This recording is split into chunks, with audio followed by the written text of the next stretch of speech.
Rabbi sikadada haji dhaquu fedha sirraa garamuru arjaa sitti hirkadha.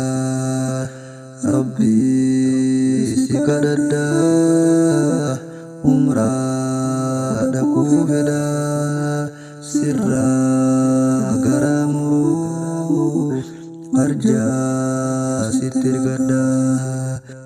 Obboleewwan kiyyaa kan diiniif jaaladhu hundaaf na laaffise waliin haa dhaabadhu. Warroota dheebotee hundaa dheebuu baase biyyoo makkaa fidee zamzama obaase.